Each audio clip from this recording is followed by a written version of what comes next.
Well, I tell you, this year here at the Grigsby was a great season. The amount of food we have, that's why we can literally say we can grow 300-pound whitetails on the hoof. So we're gonna pick up Jamie. We are having a little bit of fun with him. That's what's called mule deer bug. I ain't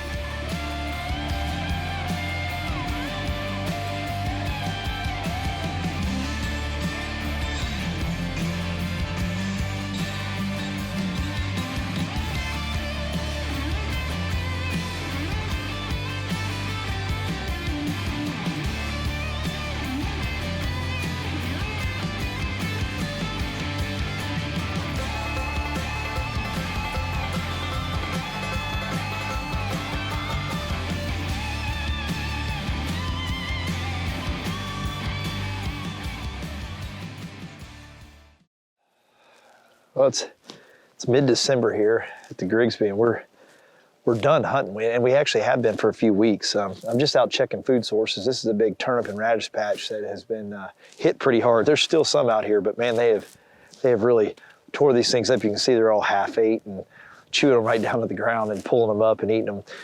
Just trying to get a good assessment of how much food we have left to get us through the winter.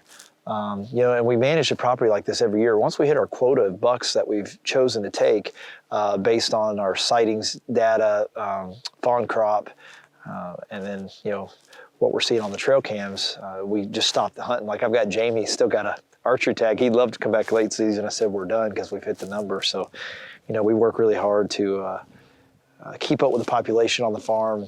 You know, it's always an educated guess, but we feel like we've got a good handle on how many deer are actually here.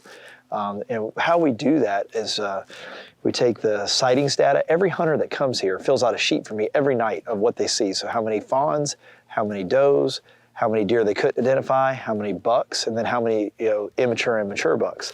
I take that data, put it all in a spreadsheet, and then I take my trail cam data and take in averages from that. You know, of course, it's hard to tell with a repeat does, but the number of bucks versus the number of doe pictures, and trying to get a good ratio, compare that to the sightings data, and then what we're seeing when we ride around glassing, because this is big open country, and when the deer are on the move, we can actually see a lot of them from, you know, just glassing from the truck. So, you know, we keep a pretty good year-round tally on what we're seeing and what we think is happening. And that's how we come up with our numbers. That's how I decide how many bucks we're gonna kill. Like this year, our goal is to kill 22. That was kind of the number. I said, we'll cap it off at 22. If we didn't kill 22, that'd be fine, but we didn't want to go over that. And on this amount of acreage, that's not very many deer. You know, our deer densities are good, but they're not super heavy. There's definitely places in the country where you have a lot higher deer densities than here. But we manage it that way with the amount of food we have. That's why we can literally say we can grow 300-pound whitetails on the hoof, because they've got tons of food for the number of deer that are actually here. I'm gonna keep riding around and checking food plots and checking food source, but you know, these turnip and radish patches are definitely getting beat down pretty hard, but I've got a lot of corn and beans left, so I think we're sitting pretty good to carry us through the winter. Well, I tell you, this year here at the Grigsby was a great season. You know, we set our quota of bucks at 22 was kind of our goal, and we actually went one over. We killed 23 bucks, which was just amazing to be able to do it that early in the year. So we've cut off all the hunting now because we've hit our number. You know, we killed some great bucks and some great stories, and as I think back on the season about all the different things that took place and what happened, you know, we killed the biggest buck we've ever killed here at the Grigsby. You know, that buck actually got officially scored, and they're saying green score, you know, was 227. We may never grow one that big again, but that buck was just an absolute giant, world-class whitetail. You know, that's what we're striving for here, and we did it once at least, so that was an amazing deer. And, you know, then we had the mule deer buck who got wounded earlier in the year. We saw him multiple times, and he was struggling a lot as the rut was going on. We would see him, and he'd just be limping, something horrible. Tried to get Jamie on him. Jamie was hunting him in that first shotgun, and we were all over this deer. We knew we were going to get him. He moved down the creek on me a little bit, played a little bit of a prank on Jamie. It was pretty funny. One of our other hunters ended up killing that deer. We just picked up Mike Whitetail. Great client of ours, known him for years, good friend of Randy's, and you know, my dad and Randy knew him way before I did, but Mike's a good guy. He kills the mule deer buck, and I got Aaron Dusick from True Glow sitting here. He's coming to pick up Jamie with me because we're all buddies with Jamie, but at the same time, Jamie has been hunting the mule deer buck all week. And I think he's gonna be a little disappointed when he gets back to the house and realizes the deer he's been sitting here all morning hunting died a couple hours ago and is no longer on the Grigsby farm. So we're gonna pick up Jamie. We are having a little bit of fun with him. I do feel bad for him a little bit, but Just a little bit. just a little bit. We're not like feeling too bad, but just a little bit. So anyway, we're picking up Jamie. We're gonna head back to the house and we're gonna see if he notices what deer it is when we pull up. We're having a little fun, playing a little prank on Jamie. It's gonna be good. It's gonna be good. All right, we gotta stop because they're filming us as we pull up. Man, I love this new Lyft app. I put in my GPS coordinates and my ride should be here in a few minutes. Pretty impressive out in the middle of nowhere.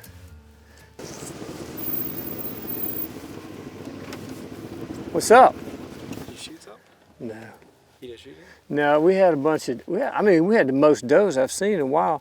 2 little bucks sparring around. Had a coyote come through at about a little bit 4-8, and I was hesitant to blast his butt because it was 8 o'clock. I know. We'll trap him here shortly. Yeah. So any plans for tonight? Yeah, we're gonna switch it up. We're gonna go get on the food. It's gonna warm up today, and we're just gonna have to roll the dice. Hope we can get one of these hot does to, come in. Whitetail killed a nice deer. He did? He did. Nice. He did. He killed that crazy horn buck. No. Did he really? Yeah. Dang it. That's good You though. want to circle back around and try to get on that mule deer buck?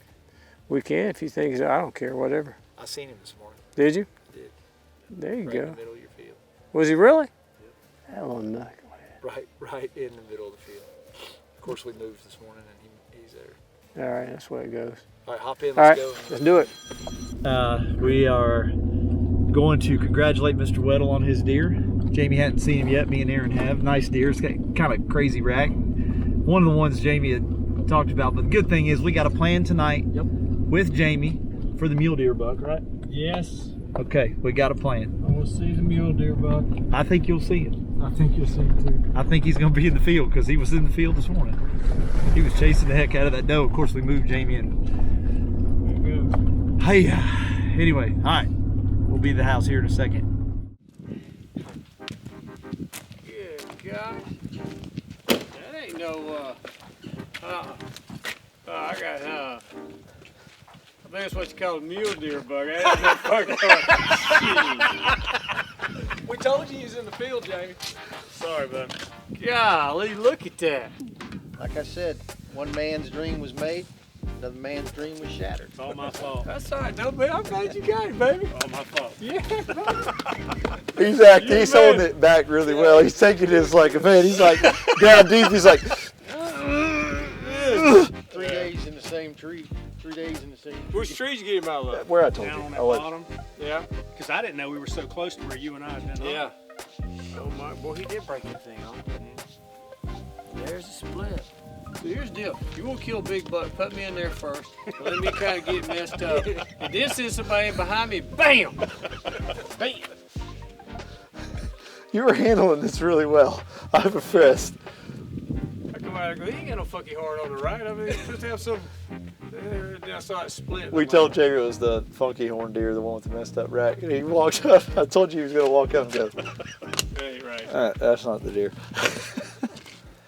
That mule deer buck, stories like that unfold throughout the whole season, literally from early bow season all the way to shotgun, and then actually get a deer like that. And that's why we kind of got to pinch yourself every once in a while and realize how lucky we are to get to hunt here at the Grigsby farm. It's kind of like that deer. My season started on this food plot. I called him the house buck. The buck lived right here around the lodge. We're not very far from the lodge here on this food plot. And this buck ended up getting killed during the bow season. But my first sit of the season at the Grigsby was in this stand right here behind me. And the buck walked out right there in front of my trail cam and stood there at about 80 yards until he lost camera light. And then he walked over here to about where I'm standing right now. And following a deer like that all year, and then one of our guests getting to kill that deer with the bow. Amazing buck, big, mature, 6.5 plus, maybe even older than that deer. Again, it's just something special to get to hunt here at the Grigsby. All right, give everybody a breakdown what happened. Everybody's standing around, they're all excited about your deer, so. He came out chasing the doe and he left. The doe came back. And He was a lot more excited when he called yeah. me. It's worn off a little bit. It's been a long day. But yeah, he came back, he was chasing her, and luckily I didn't spook her. She came down and he followed right along, and I ended up getting a shot at Okay, him. now earlier you told me that you were considering possibly passing him up. Yeah. Would anybody here like to say anything about that one? First day, 2 hours in the stands, He shot a 190 here last year. Okay. So, yeah, same guy.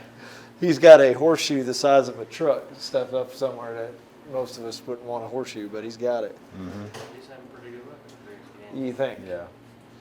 So this deer, I told you earlier, this deer I've got a little vendetta with. So last year during shotgun 1, I was walking out of the stand and a doe jumped up and she was hot and a buck took off after her behind her, and I said, hit him with the rangefinder. I said, man, he's 225 yards. I can kill him. And because I shoot that Savage 220 and I don't miss very often with a gun, but it did happen that day. I shot right underneath his armpit, and this is the buck. He just got bigger, a lot bigger. And we saw him this summer, and I said, man, that's the deer I missed last, because he had that lopsided rack last year. Yeah. And then he was living right here, what we call the house food plot, all summer. And I came back this fall, and the first sit I had, this deer walked up, and he came out in the food plot, and we had light, but then we lost camera light, so we thought he was going to leave, and then he turns and walks right to the tree, and then he's in bow range. So I actually almost killed his deer twice. So he showed me how to do it. Obviously, I wasn't capable of getting it done, but that is a cool deer. So a lot of history with this buck. We run over 100 cameras on this farm, and so we know a lot of the deer and try to keep up with what they're doing, and we work really hard at it. And this is definitely one of the deer that we've kind of got a story with for a couple of years, which makes it kind of cool. So when you get to kill them like that and somebody puts a perfect shot on them, that's as good as it gets. Textbook.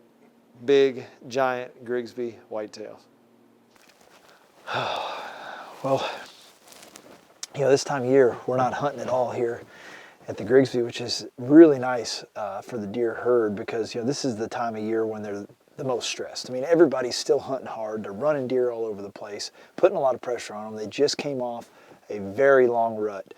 The bucks and does, these bucks have wore themselves down to the point where they've got to start putting some weight back on and getting back on the food and getting healthy. And the same thing with the does, so that they can go into the spring, as they start to carry their fawns and be a healthier deer as well. So this time of year is tough on the deer. It gets super cold. We're going to the coldest time of the year. We've got a ton of food on the farm. There's food all over this place with the cover crops and our food plots and the standing corn and beans we leave. And the fact that we're not in here running around, we're not in here doing anything other than, like today, I'm just checking food sources, riding around. It really gives the deer an opportunity to recover and recover well.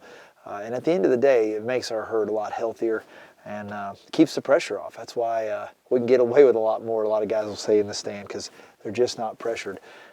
We're starting to plan our off-season activities. We've even got a predator control plan we're going to put in place this spring, so we got a ton of work to do.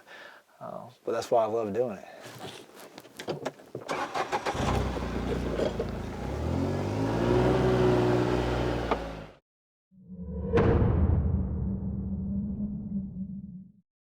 Yeah, we decided to enter the swine industry back in 2014. Our motivation to do so was the desire to have a source of manure, which would act as a fertilizer hedge, but also create economic benefit to our crops. So in 2014, we started construction of 4 large swine barns, 2 located in Menard County and 2 in Cass County. What determined the location of those barns was the proximity to the fields that we're going to be applying to, and also the water source that was going to feed those barns.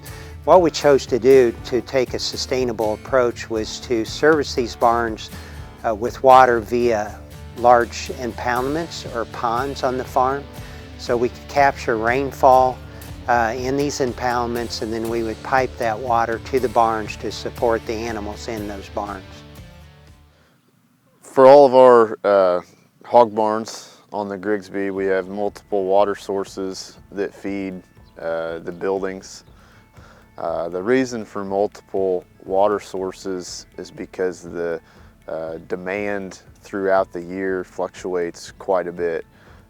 During the winter time, or like December now, the demand for water is not as high as what it would be in the summertime. In the summertime, to keep pigs cool, they're running sprinklers, for their well-being and to keep the pigs cool. So that increases the water demand, especially here on this site. Our pond is primarily fed by field tiles and outlets that go into the pond and fill the pond up. So, essentially we're taking the water that runs downward through the soil profile of the fields that we've drained or subsurface drained, and that water is running to the pond, and we're reusing that water then here on the hog barn site. And that's the same for both our barns here in Menard County and our barns in Cass County. In Cass County, we have multiple ponds and multiple wells that feed that site. Construction of these barns had the overall sustainable model that we take here at the Grigsby farm, not only in the way that we capture the water, the rainfall and the runoff, but also the way that the barns were constructed over deep pits that capture the manure from the animals, and then we take the manure, which is a key component to crop production because of the nutrients that exist, the organic nutrients, and that we're able to, through an umbilical cord, pump that manure out of those deep pits to our fields through an injection system for the benefit of the crop. This is a complete sustainable model in terms of the way that we're supplying water, to the way that we're utilizing the manure, and it was part of our main motivation to reap those benefits for entering the swine industry.